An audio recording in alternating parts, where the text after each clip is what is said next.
Hello, everybody, and welcome to Sake Revolution. This is America's first sake podcast. I'm your host, John Puma from the Sake Notes, the admin over at the Internet Sake Discord, and the guy on the show who is definitely not a sake samurai.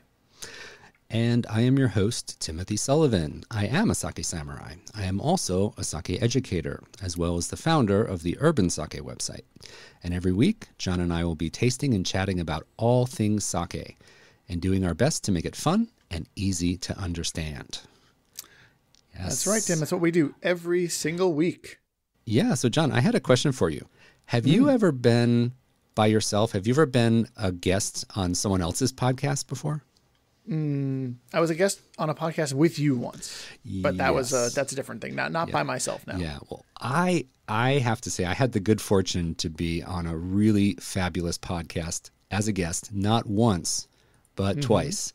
And I'm talking about Japan Eats. Have you ever heard of it?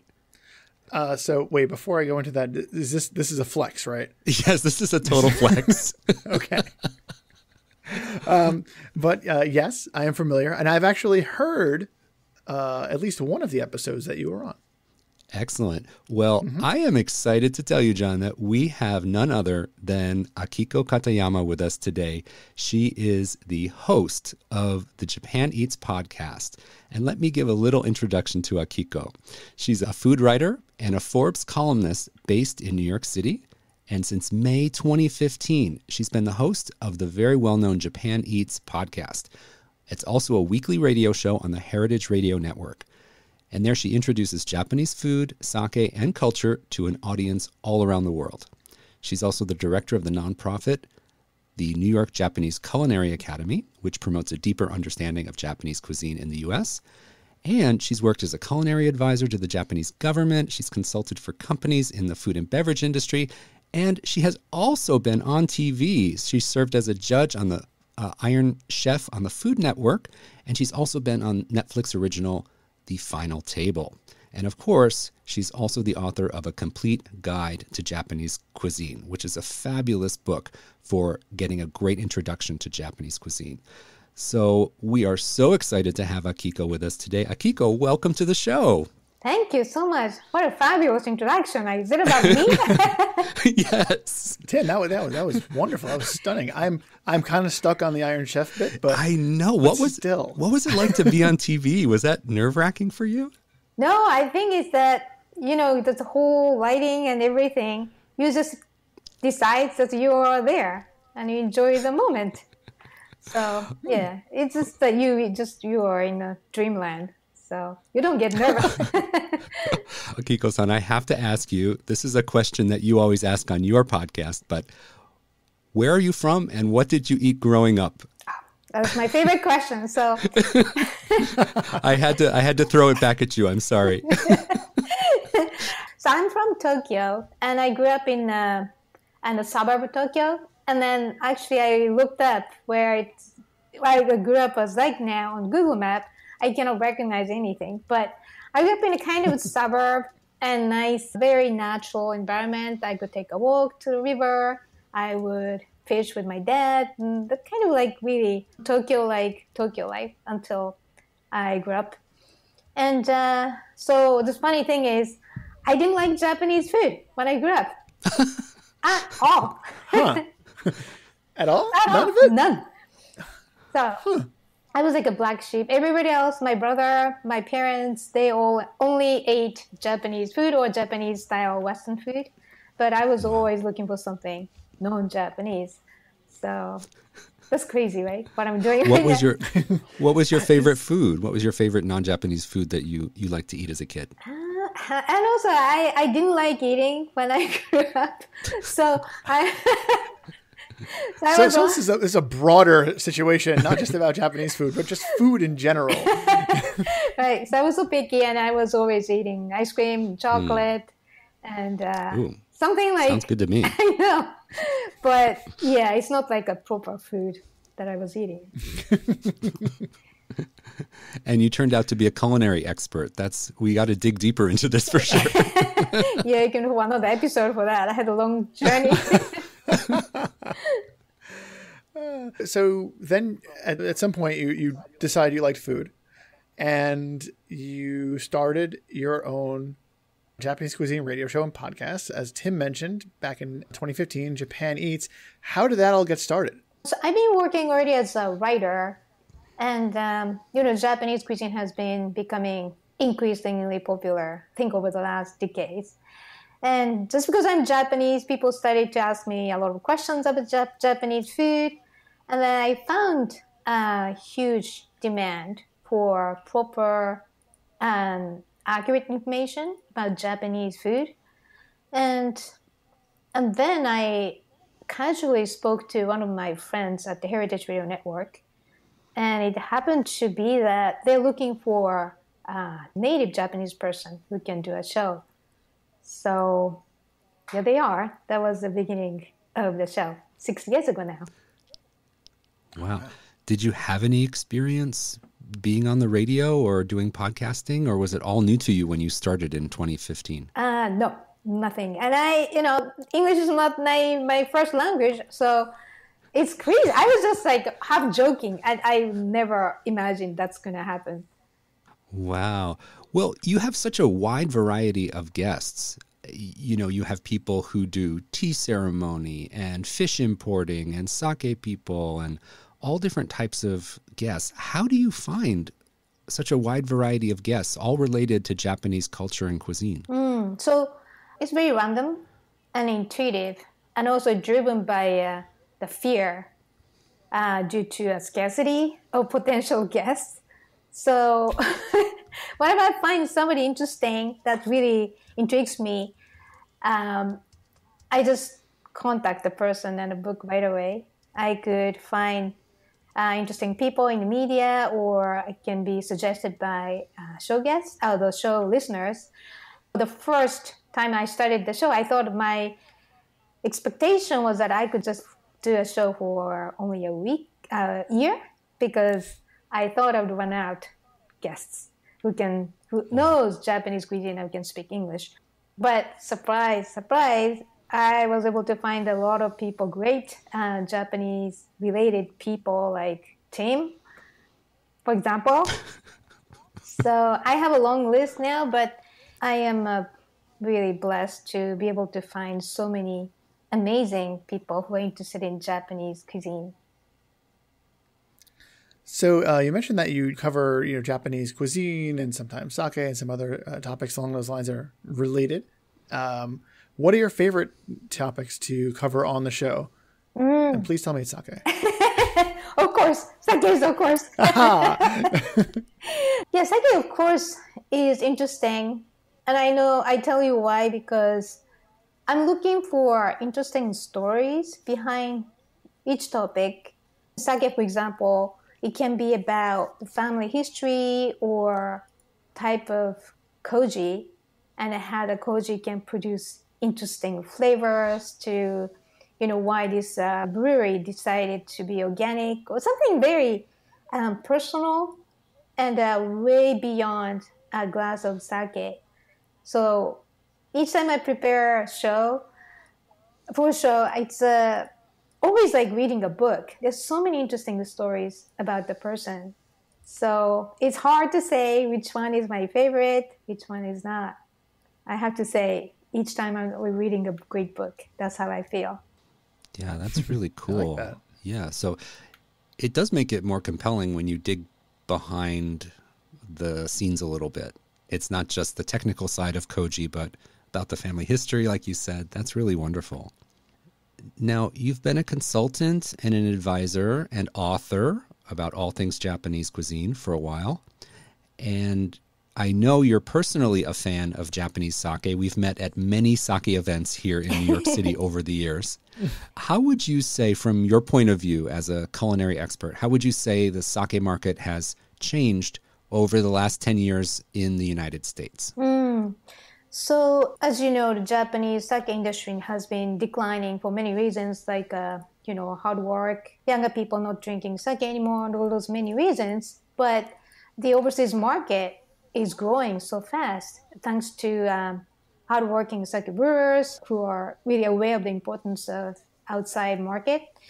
And also, of course, experts like you guys who really educate people how to drink sake, why sake is so delicious and enjoyable, I learned that in 2020, the biggest sake export market is Hong Kong, China, and the number 3 is America. It's 20% of the total export by value. So we are drinking more better sake as well over time.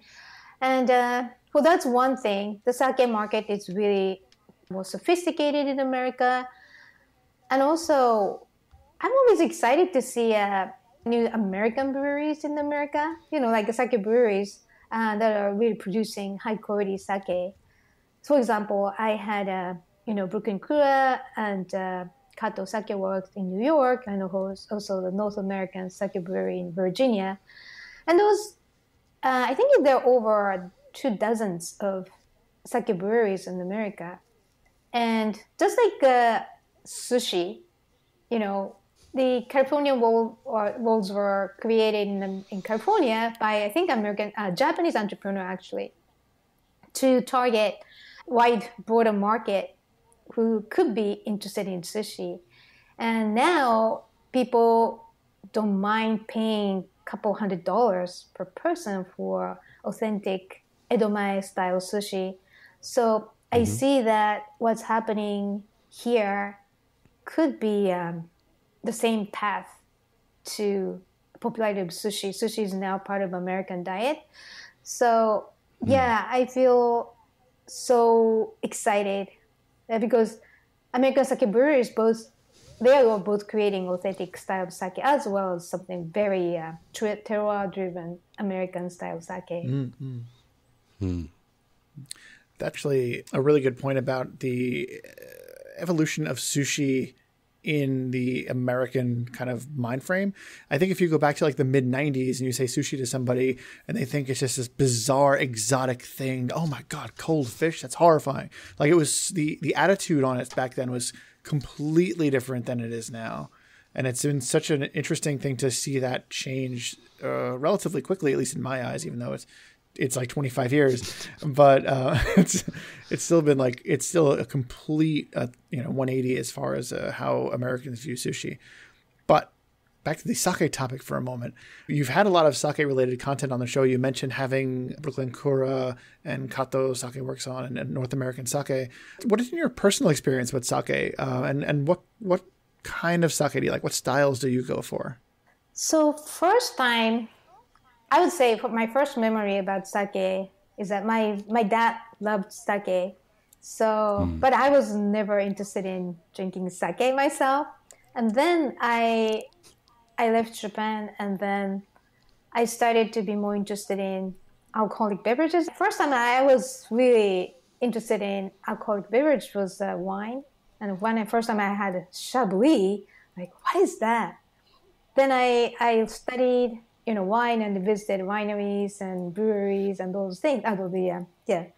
So by learning how it's made, who it's making, the whole understanding of what you put in your mouth changes, right? So the same thing happened to my mind when I started working with Japanese local governments and then started visiting sake breweries and spoke to those people.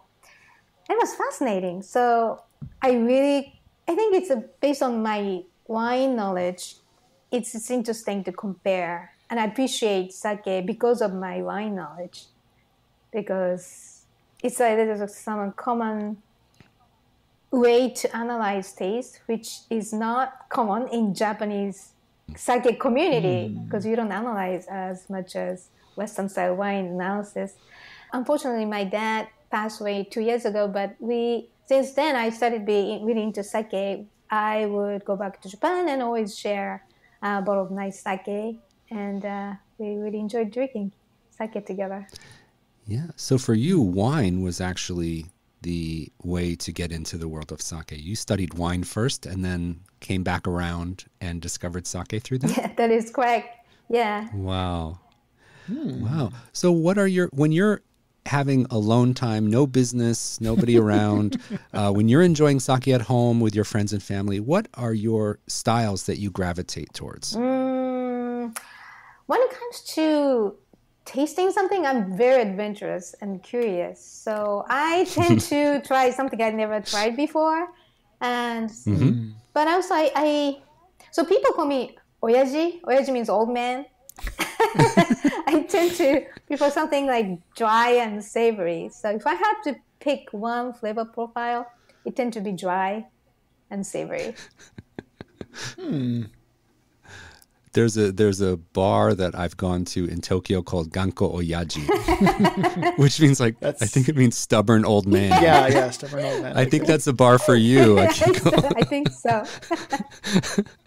That is a lovely bar, by the way. It is. When we all can go back to Japan again. We'll Oyaji on all our meet. list. Oh, wow. Let's meet at Ganko Oyaji. Okay, let's do it. All right. And speaking of sake and Oyaji style sake, we let Akiko choose the sake we're going to drink today, and it is Kenbishi Honjozo. So we're digging our heels into that Oyaji territory a little bit there, I think. Tim, do you want to go a little bit more in depth on this? Yeah, let me just introduce the sake to our listeners, Akiko, and then we'll pour some out and start tasting. So this is, as John just mentioned, a honjozo. So honjozo is that alcohol-added style of sake. This is from Kenbishi Sake Brewery in Hyogo Prefecture, which is one of the main regions for sake. It's got between 16 and 17% alcohol, a very low S&B of 0.5, and then higher acidity, 1.7. And the rice that they use for this sake is Ayama and Yamada Nishiki, both milled to 70% remaining. So not a very fine milling rate. All right.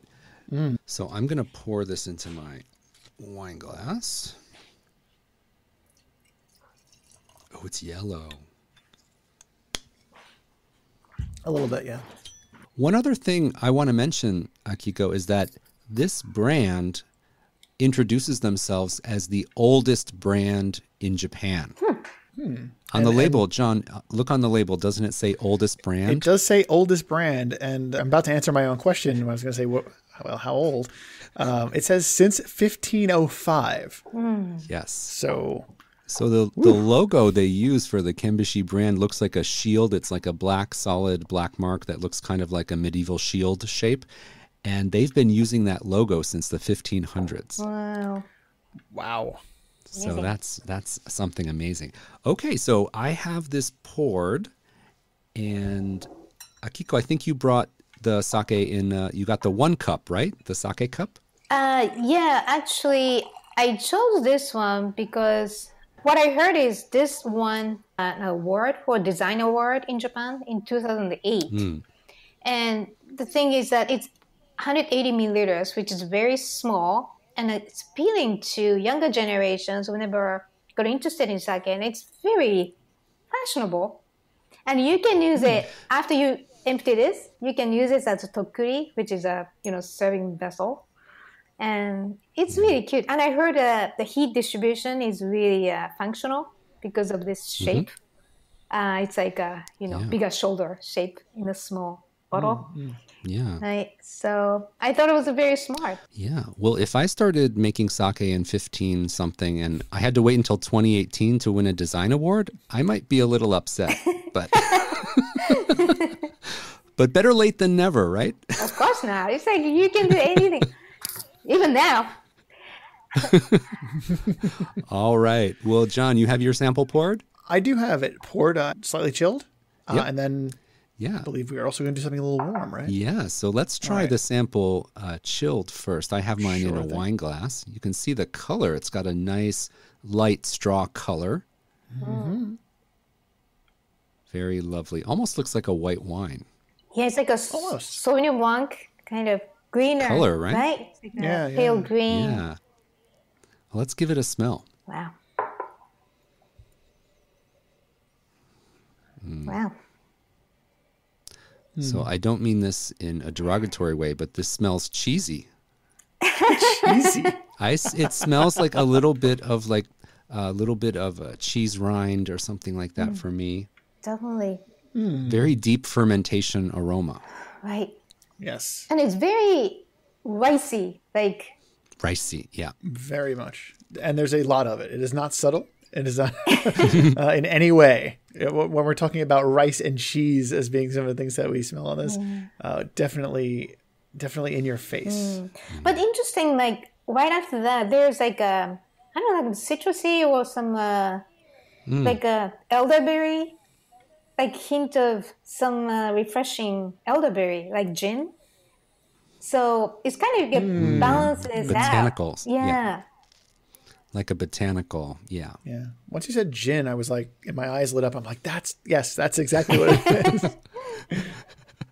Kiko-san, that wine training is coming in handy. Yeah, right. It really is.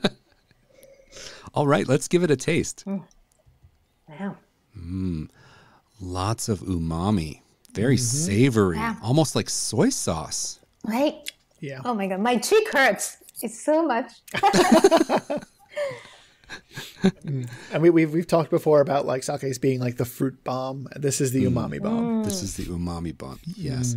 Very savory, warming, umami rich. Think about soy sauce flavors, miso flavors.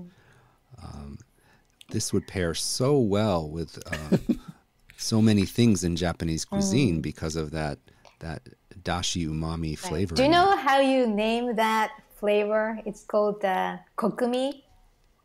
Kokumi is it's the sixth flavor after umami. So sweet, salty, bitter, sour, umami, and then there's kokumi, which means richness. Like typically you have very rich dashi, Japanese style stock. It's like a richness and deep, beyond umami depth. That's called kokumi. And I think it's going to be the terminology in the culinary world very soon. Oh my gosh, this is breaking news. I like this, Tim. We're Newsflash. getting ahead. There's a new flavor. I did not know that. Yeah. Kokumi. Kokumi, yeah. Wow, okay. So this is an example of kokumi. Indeed. Kind of like ultra rich umami. Right. Wow. Love it. Kokumi bomb.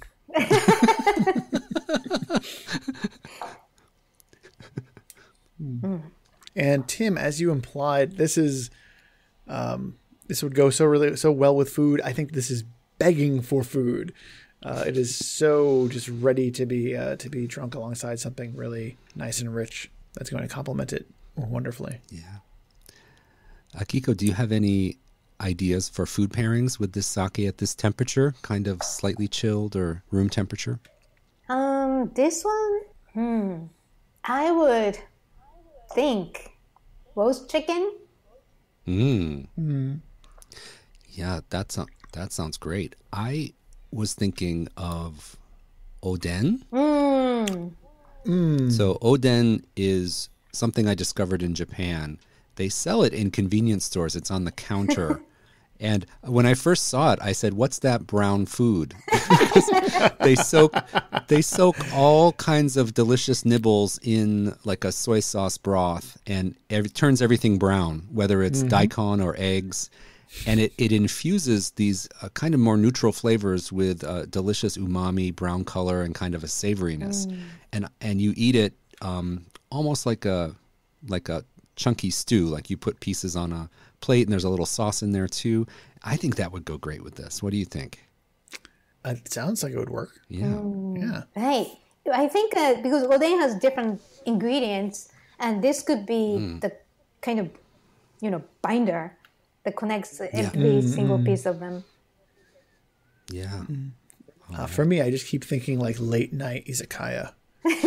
And like that kind of food, like the kind of food you get at like after Last Train in Japan style, like late night izakaya, like 1 a.m.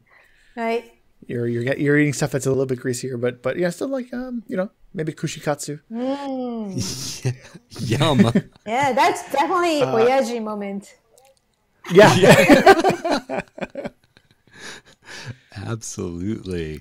And John, I have to remind our listeners that one of my New Year's resolutions was to drink outside my comfort zone. And I think that because of Akiko's suggestion, we're going there. Tim, we can't see your comfort zone from here. I'm trained to love clean and crisp and light sake, and this is the polar opposite, but it's so delicious and so rich, and I'm really enjoying it. So as a bonus, we have prepared this sake at a warmer temperature as well, and this again was also Akiko's recommendation to try it chilled and warm. And I have my warm carafe here, so I'm going to pour this as well. Mine is warmed up as well. So what do you think of the aroma when it's warm? The aroma, I'm not sure if it's the vessel that I'm drinking out of, which is a traditional ceramic ojoko, but it's much more contained. Like the aroma is much more subtle now. I agree. It feels a little less pointed and a little less expressive, a little more muted. Interesting, because I have this huge double bottom glass with a huge mouth, and it's more floral. And then, and before I used the smaller mouth Rido wine glass, and then I think because of the temperature, I have a little spiciness in finish. So it's like floral and spicy, and it's just very different experience out of same 100 milliliter small glass and a small jar. But I have to say, mine is, I think, lower temperature. It's like below Nurukan. Okay. Yeah, I think yours is more temperature controlled. Yeah. My sample, I think, is at Jokan temperature around 115 degrees Fahrenheit. Mine is showing as 112 right now. Okay. My little thermometer. Yeah. So it's a very gentle warming, and I'm still picking up on savoriness and umami in the aroma, but for me it feels a little more muted and not as in your face. It feels a little softer around the edges when you warm it up. And now let's give it a taste. Very excited. Right. Oh, wow. Wow. This is wildly different. Very, very different. I mean, it's still savory and it's still warm and there's still umami, but it spreads across your palate a lot wider, coats your mouth, and it has a longer finish. Are you experiencing that as well? So it's a numbing, like spiciness on your tongue. And this one, I would want to have baked fish, like Japanese style, salt, and something very simple. Oh, yeah. Like in the autumn, they serve the silverfish that's been roasted. Yeah, they have sama every autumn in Japan, and it's like the quintessential autumnal dish. Yeah. And I think that would go really well with this. Right. And sama has a bitterness. Like a part of sama has a very like red meat bitterness. So that would be perfect with this kind of spicy, long-lasting experience in your tongue. Yeah, this really has a longer finish to it. The flavor stays with you longer when it's warmed up. Right. Really interesting. It's so great. The fact that you can serve the same sake at quite a cold temperature, quite a warm temperature, room temperature, it's an amazing superpower that sake has that not many other alcoholic beverages have. And we really can't forget how delicious sake can be when you warm it up. Warm sake's got kind of a bad rap over recent history. And I think it's time to reform the image of warm sake as something super delicious. And this sake really proves it. Right. And also, you don't have to melt down rice because it's only 30% milled away. So it's amazing how delicate it can be with this in-your-face rice flavor. It can be so delicate. Too many people are chasing super low milling rates. You know, I'm down to 5%, 4%. I'll see your 4% and give you 3%. I like to call that stunt samaiboi. Stunt samaiboi. But no doubt about it, those sakes are delicious. Oh yeah, this definitely. just shows you what you can do when you leave more rice grain in the tank. You get more complex and rich, earthy flavors. There's more fats and proteins that get into the mash, and onto our palates. And it really adds dimension to the taste, I think. Right. The one thing I read on their website is that their milling rate changes depending on the year because it's based on how the rice was grown. So it's about the focus is the consistency of the taste of sake, not the number. So I thought it was very interesting. Yeah. Well, after 500 years, I think they know what they're doing, I hope. Well, they finally figured out the design. Yeah. So, but it seems that they might have figured out the sake a very long time ago. And personally, I think that it's good for my sake breweries to be focusing on the sake first, and then design can come later. 500 years. Wonderful. Yeah. Well, this has been so much fun. Wonderful tasting with you, Akiko. Now, we want to make sure that our listeners can find you, find your podcast. So can you let us know the best way for listeners to learn more about your show and about your work? Sure. So you can find Japan Eats. It's on, as a podcast. It's on iTunes, Stitcher, and Spotify. And also you can go to the Heritage Radio website. That's heritageradionetwork.org. And also if you go to akikokatayama.com, that's my website. There are all the links that you'd like to find. Wonderful. And we'll be sure to link up all of those in our show notes. Thank you. As well as a picture of that bottle, the 180 milliliter bottle of Kenbishi, because it is very striking and very beautiful. Yep. It earned that award. After 500 years. After 500 years. It's started history now. Wonderful.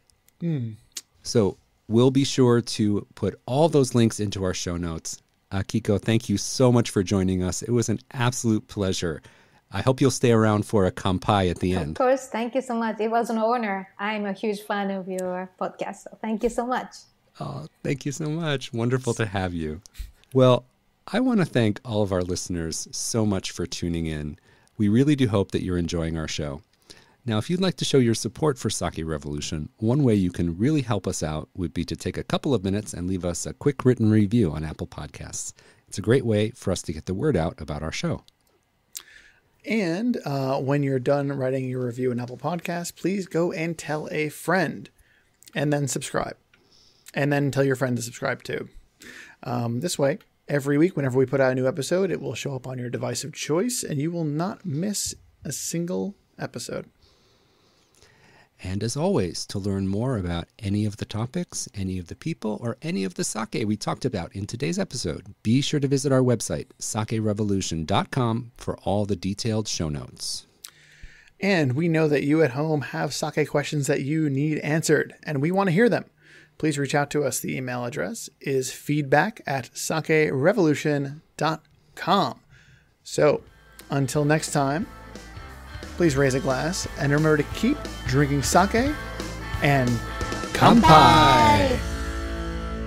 Yay!